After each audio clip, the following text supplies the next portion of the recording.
face. Liu Kang. He does actually look really good in the game, by the way. I'm not sure about the shoes, though.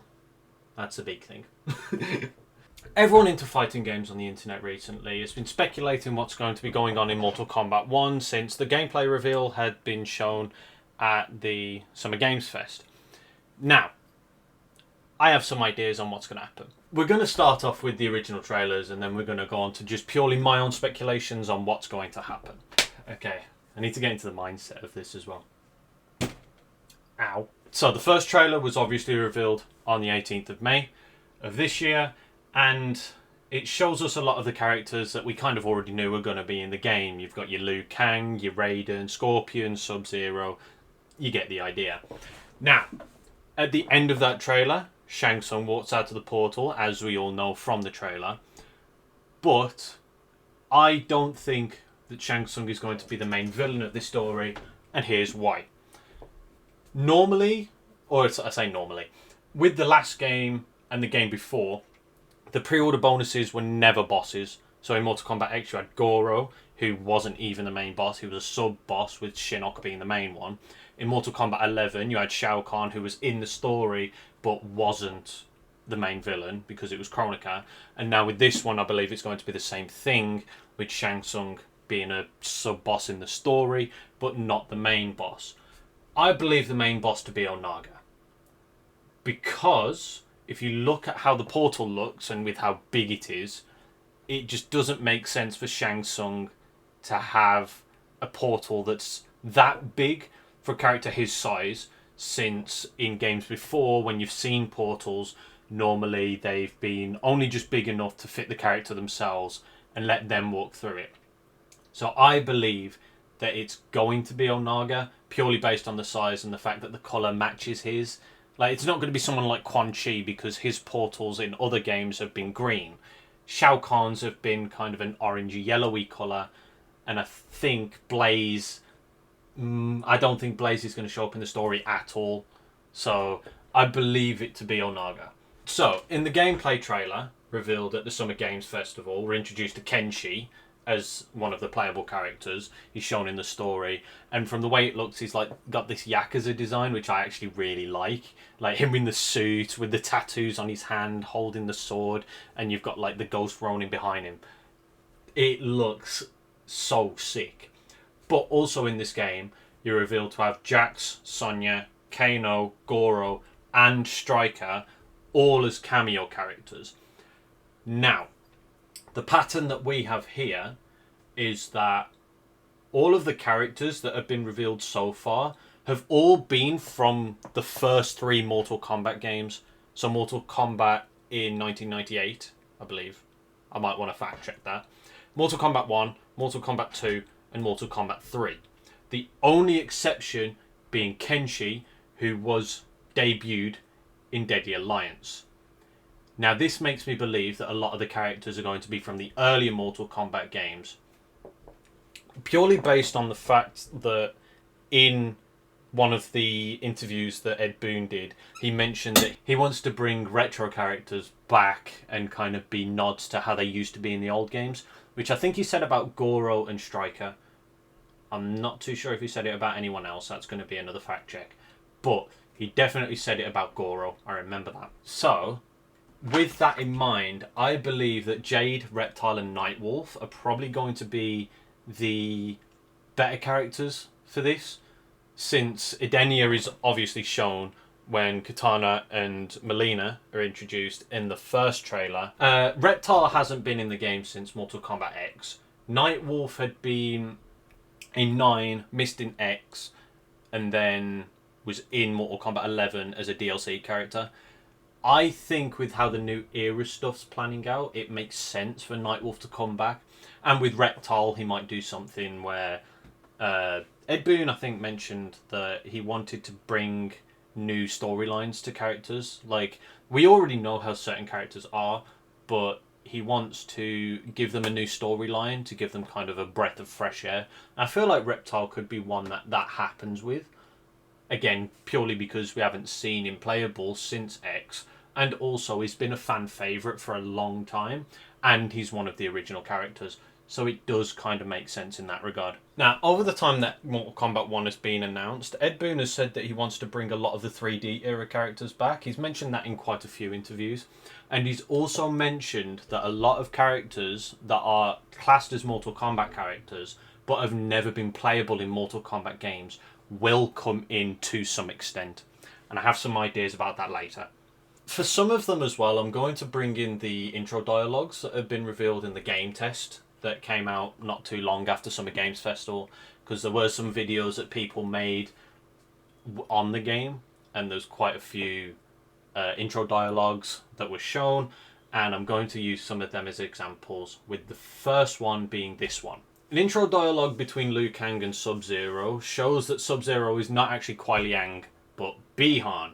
He literally calls him Bi-Han. So, this makes me believe that Noob Saibot is not going to be in the game. If he does, it's going to be completely different to what we already know.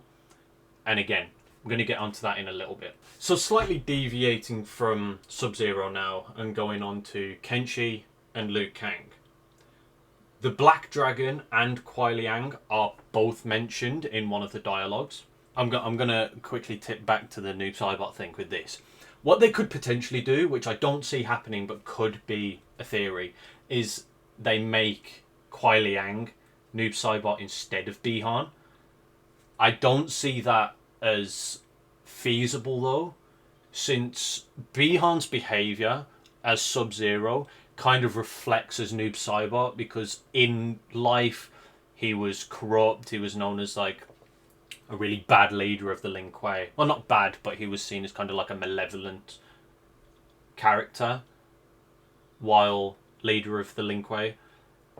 But in death, as Noob Saibot, he's also kind of like that vicious, he's got like a really mean demeanour about him. And that makes sense for Bi-Han to be Noob Saibot. Not just because we've seen it, but because of that as well. And Kuai Liang doesn't really make sense, because his nature, especially as Sub-Zero, is very kind, very nurturing. He wants to rebuild the Lin Kuei in a new image that's seen as good, that's seen as protective. So it makes sense for Noob Saibot to not be in the game just because of that. What I do think will happen with Kuai Liang is he has a chance to definitely show up in the game, but I believe it's going to be one of two things. The first one that I think it could be is he shows up as a new ninja, but still Sub-Zero, but it's going to be under the name of Tundra, because if anyone that doesn't know, Tundra used to be the name of Kuai Liang before he took up the mantle as Sub-Zero. So he could become just like a brand new ninja. Or what I think's more likely to happen is he gets cyberized and turns into Cyber Sub-Zero, but his name is still going to be Tundra. I'm going to come back to the Cyber Lin Kuei stuff in a little bit later, because I have another theory based on some other stuff that I'm going to talk to you about. But that's what I think's going to happen with Kuai Liang. Damn, I kind of like doing this shit, you know. It feels good. Like I probably need a lot more confidence talking on camera like this, but it's fun. I do actually like doing this. Now, like I said before, the Black Dragon was mentioned between Kenshi and Liu Kang, mentioning them as scoundrels. So obviously, the Black Dragon are going to be a bad force in the game, whether it's in the story or whether it's just in something else. We're not too sure yet. That's probably something that's going to be revealed in time. But since the Black Dragon were mentioned, if they are involved, I'm going to go purely based on characters that we don't know too much of a story about. That being Tremor and Cobra. Cobra hasn't been in the game since Armageddon. He's one of the quote-unquote 3D era characters. I think most people just call them that because they were in games that were before Mortal Kombat 9 and just never showed up in 9 onwards. Going back to Ed Boon wanting more 3D era characters, it would make sense for Cobra to be in there because of that. And with Tremor, he was only ever introduced in X, and he wasn't really given that much of a storyline. Literally all that was mentioned about him in trailers, and not even trailers, in gameplay, was that he is one of Kano's lackeys. But that's pretty much all we know about him in terms of storyline. We obviously know his character, he's an Earth Elemental, but that's pretty much all that we know about him in terms of who he is, what his personality's like. So I feel like it'd be good to kind of bring the character back, maybe give him a new storyline, who knows, maybe he was Black Dragon and then he becomes good, maybe he becomes a member of the Lin Kuei or something, I don't know. But I feel like it'd be good to bring him back, because then it updates his character, it introduces a new one, so that's also something that could happen. Now, since Ed Boon had also talked about adding characters that have never been playable in previous Mortal Kombat games, when talking about the Black Dragon, Mortal Kombat Special Forces comes up, because there were some characters in there that were Black Dragon, but again were never actually playable in the games. Two that I think are most likely are Tasia and No Face. Now, I don't really know a lot about the spin-off games like that, because I've never played them, I don't really watch people play them. But from what I've seen online and what I've seen on wikis and stuff like that, they are pretty good characters that would make sense if they were in the game. So, to give them a storyline as well, to give them a backstory, it gives more characters without having to come up with brand new characters. So what they could do is bring them in, give them a storyline, and then you've basically got new characters. And it saves having to create brand new ones like they did in Mortal Kombat 11 when they brought in Cetrion, Gearus, and Collector. Look at him. I don't know what I think about the logo, though, the fact that the circle doesn't connect. It makes sense with like a tail and stuff like that. But if it is a tail, it makes it look like he's about to eat it. Also, I heard a lot of people saying that they don't like the name Mortal Kombat 1. It's like, now it's just really confusing when you go into Google Images, you search up Mortal Kombat 1 for the original game, and you get this one, or you get the other way around. Now, of course, with the Black Dragon, you have to have the Red Dragon. And it also makes sense to have the Red Dragon in there, because Su Hao's poster, his wanted poster, can be seen in the Tea House stage.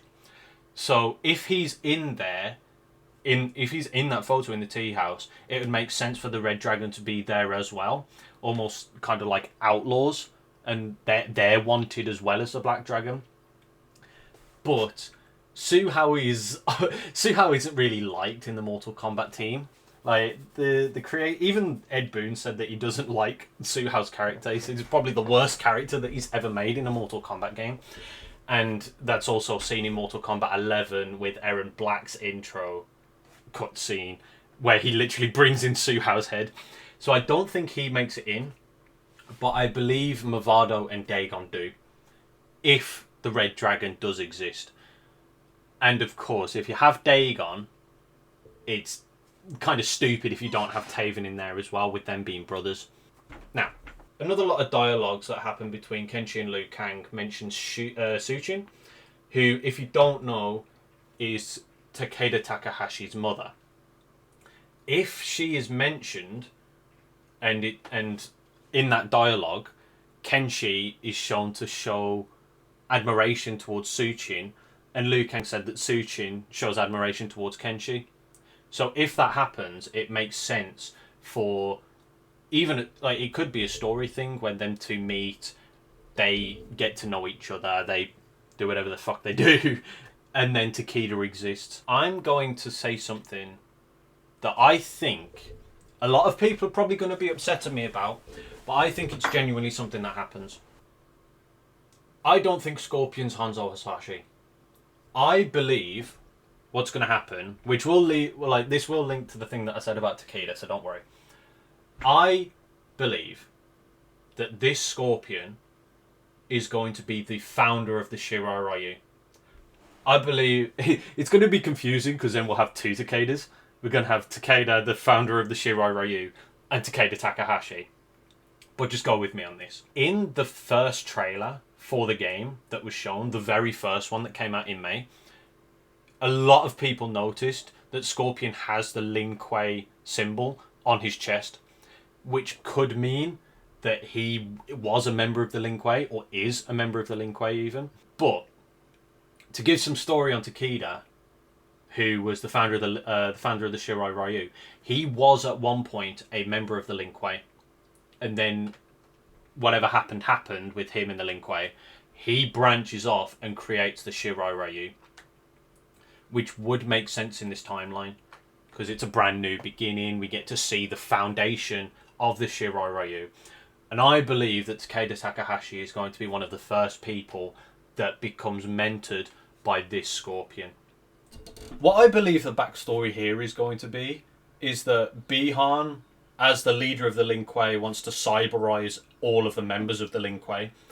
Scorpion doesn't agree with that and wants to get away from that and creates the Shirai Ryu. And with that, Sub-Zero has his clan, the Cyber Lin Kuei, and then Scorpion has the Shirai Ryu. With Takeda being a Shirai Ryu, but then also on the Cyber Lin Kuei, this is where Kuai Liang comes in. Kuai Liang gets cyberized and becomes Cyber Sub-Zero, who I think is going to be Tundra, Cyrax, Sector, and Smoke. I reckon all four of those become there, but I think it's more likely for Cyrax and Smoke to be playable characters, and Sector and Tundra to be cameo. As much as it upsets me to say that, I don't think we're going to get all four Cyber Lin Kuei as playable characters. I think it just makes more sense to have two of them as playable and two of them as cameo. Now, I know what a lot of you are going to be saying as well. You think Takeda Takahashi's not going to be in the game just purely based on the fact that the other Mortal Kombat kids, so Cassie and Jackie, were kind of revealed as not going to be in the game. And also the fact that Kenshi looks too young to have a kid. Just don't forget that people who are older can look younger. There are people that I've met who've been 65 and look 23. So don't say anything. Let me dream, goddammit. Alright, and I'm going to move the mic back over here. And I'm going to finish things off now with a few of the leaks that we've already seen for the game. The Amazon listings for Italy, I believe it was, showed the Combat Pack, or what they believe is going to be the Mortal Kombat Pack, like the DLC that's going to come later on down the line when the game's actually finished. The characters revealed to be Ermac and Quan Chi, as well as Takeda Takahashi, as the returning characters. But then as guest characters, you've got Peacemaker from the DC Universe, you've got Homelander from The Boys, and you've got Omni-Man from Invincible. If these characters get in, it's going to be absolutely nuts. I know people are going to go absolutely ballistic if this happens. People have already gone mad knowing that this is a possibility. Like, this is a timeline that we could have. Going back to the returning Mortal Kombat characters, though, I think Quan Chi has a chance of being in there, but as a cameo rather than a playable character. Ermac, I think, makes it. Again, because his character's very well known. He's a very classic character. He's again, from the first three Mortal Kombat games. He's been a character that hasn't been in the games since X. The last time we saw him, technically, was in the crypt in Mortal Kombat 11, where he fucking dies. So I think it'd be justice to his character to bring him back again. And again, it could be a thing where you find out where he got his telekinetic powers from. Was he human and then was given to them by Shang Tsung or someone like that, or is he just a being of souls that collectively makes this character? That's a storyline that we could see. Like, that's a backstory that we could potentially see in the game, and I think that makes a lot of sense as well. The last thing I'm going to mention in terms of leaks and stuff, and also just the video in general, is the leaks that we've seen from web pages that Ed Boon has leaked, or he's took like screenshots of websites and like web pages, and in photos that you've seen around the internet, they've circled parts of them where it actually reveals characters' names. Those ones being Darius, Hotaru, Havoc, and Shujinko. And I think these also make a lot of sense. With Liu Kang being the character that he is in the storyline now, it would make sense for him to bring Chaos Realm and Order Realm kind of into it. With Darius and Hotaru being from Order Realm, and with Havik being from Chaos Realm. And I think a lot of people have wanted Havik back for ages as well. He's one of the characters that was really demanded, especially in, I think it was X and 11, he was more wanted. So it makes sense to bring him back for just for pleasing fans, but it also makes sense with the storyline as well. As for Shujinko, in a Liu Kang mirror match intro dialogue from Mortal Kombat 11, Liu Kang mentions that in one timeline, Shujinko trains Liu Kang, but in another timeline, which is the other Liu Kang, he trains Shujinko. This could be the timeline where Liu Kang trains Shujinko. Because a lot of people were saying at the end of Mortal Kombat 11 story mode, Liu Kang enters the Wuxi Academy and talks to the Great Kung Lao, or who we believe to be the Great Kung Lao. It could be Shujinko. This could be the intro into Liu Kang being a mentor for characters, which is kind of funny as well, because it means that Bo Raicho has absolutely got punched into the curb. No, don't need you anymore. Liu Kang's going to train up the best fighters now. Sorry, Bo Raicho fans, if you even exist. Now, that is pretty much all of the things that we've seen in terms of leaks, in terms of what we've seen actually gameplay-wise, and who I speculate to be in the game. I might do another video talking about who I would want to see in the game, whether returning or guest. I might do a video on that, but in the end, that's all down to you guys. So be sure to let me know what you thought of my theories, and if you have your own theories. And also, just let me know who you'd want to see. Because I love to see other people's opinions on stuff like that. I was actually talking to some friends the other day about this kind of stuff, and it's just so cool seeing their reaction and seeing how they think differently to what I think. Like, I love seeing debates like that. Like, I can have one argument that I think makes total sense, but then someone else comes in and says, actually, this is probably more likely to happen. And even that kind of changes my opinion. So if you have any ideas, please let me know. This is the first actual proper sat down video that I've ever done, and it's on something that I have a lot of love for and a lot of passion for, and it feels good. I might do more stuff like this in the future, hopefully, anyway. But yeah, thanks for watching. Hopefully you enjoyed it. Again, let me know in the comments what you thought, and hopefully I'll see you all around. Safe. This is personal message to Ed Boon and NetherRealm. You're probably never going to see this, but if you do, that's fucking sick. Thank you. Like, I know someone like myself hasn't really had that much influence by the game, I guess. Like, I've loved the game since like Mortal Kombat X, but I have played 9. I've played the original games a lot of times. I was trying to get Armageddon for so long, but I could never find it, which is a shame.